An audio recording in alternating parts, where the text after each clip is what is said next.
June 2004. Spider-Man was already popular worldwide not only because of his exciting superpowers, but also for his mysteriously interesting storylines. But then came out The Amazing Spider-Man Since Past, which recorded as the worst Spider-Man comic ever published. Due to some incidents happened in this comic, people literally started hating this. What actually happened? Why are people hating this even now? What was the incident that found very disturbed? Let's check that out on today's topic. The Amazing Spider-Man Since Past.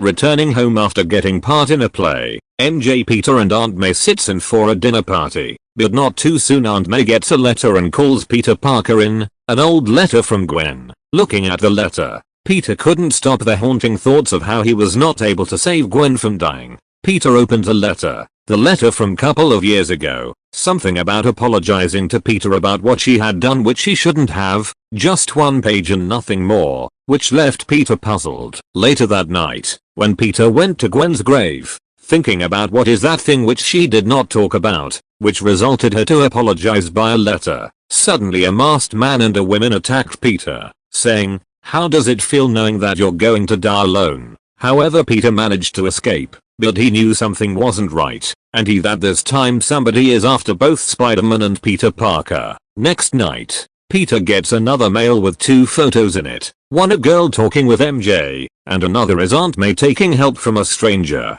but of the girl and stranger's face was scratched. Peter understood that this is the black masked guy's work, but he couldn't figure out why are they doing so. Next day, Peter gives Gwen's letter to a detective to check whether there is a trace from another letter printed in it. Later that night Peter calls Aunt May, but an anonymous person answered the call, and said Peter to come to address, East Frampton, in 10 minutes, and at 11 her aunt is dead. Peter rushed to the Framptons and saw someone tied up in the chair, but, as Peter gets close, he came to know that it's just a doll. Few seconds later, the doll explodes, hurting Peter severely. Next second, masked man rushed in there and started beating Peter as hell before he harmed him even more. That masked girl called him, "Gabriel, let's go, this is not the time, remember," and both them walked away. Peter could not think why is this happening to him. That movement he remembers when Harry was not well. Peter, MJ and Gwen was there looking after him. That time Gwen was about to tell something to Peter. She was apologizing, but before she does, MJ came out and took both of them with her,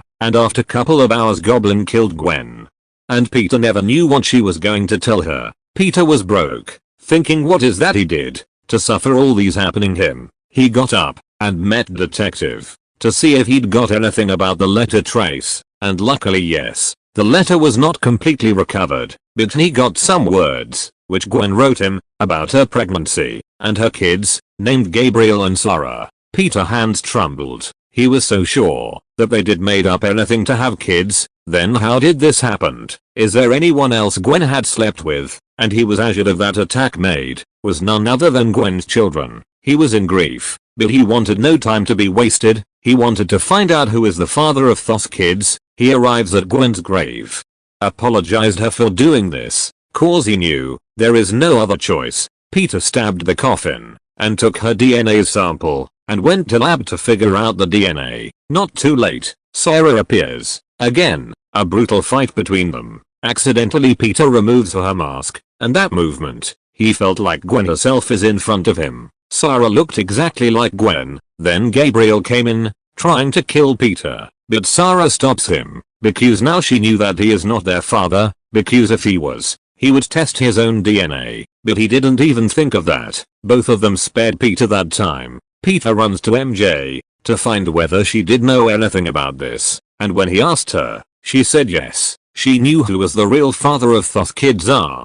And why are they growing so fast in so less time? And when Peter asked, "You knew this all this time, and yet you choose not to tell me, why MJ?" MJ replied that she made a promise to Gwen that she would never reveal this to anyone, and now the time has come. There's nothing in keeping this as a secret. MJ started saying, when Harry was sick, both Gwen and herself were there taking care of him, because his father didn't allow him to take to hospital, because he was afraid if his company's share would fall down if he do that. And at that time MJ heard Gwen and Norman Osborn quarreling, so she went up, and when she listened their words, she was shocked as hell. They were talking about their kids. Gwen was arguing not to touch the kids, because she was afraid if they end up like Harry did, and their father wouldn't take care of them. But Norman kept refusing. He was saying Gwen not to touch them instead, because they'll remain weak as their mother, and Gwen came out crying. She saw MJ listening to all their words. At that movement she took a promise her to keep this secret away from Peter. Both of them agreed, but Gwen could not take it anymore. She decided to tell Peter when they meet downstairs, but MJ came in and took both of them, and couple of hours later Gwen died. And when Peter asked what happened,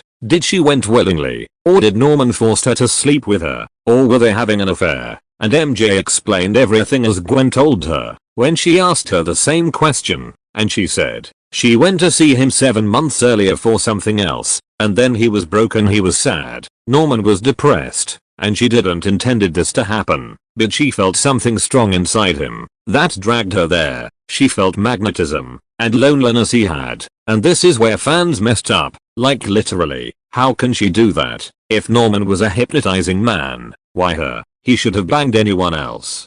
If this to get Peter underground, there are many ways that could have been accomplished. Not this way. Norman actually don't wanted to, but Goblin didn't listen. He was stronger than Norman's will, and the next thing happened. Were kids, twin children who are rapidly growing, and was brainwashed by their father that all this is Peter's fault, and made them believe that Peter did this, and he escaped once he had twin child news, killing Gwen. Even though Peter was angry and lost it, he knew that the children are the only thing left of his love Gwen, and he went to them, told them everything. But Gabriel didn't believe, so he takes his gun and shoots Parker. Parker escaped, but the bullet went hitting Sarah. Sarah falls down from the bridge. And now, of all the possibilities that Peter had thought till today, about saving Gwen, doing something differently, he made up his mind. He knew what exactly to do to save Sarah from hitting ground. Peter does it, which No Way Home had took reference from. He saves her, and Sarah was admitted. Gabriel ends up reaching a beach, and since past ends here. Although people consider this as a trash, this could have been good if it was made something differently. Anyway, it is what it is. Go read 3 Sins Past comic pinned in comments, and write your opinion about that. See you next time, with another topic.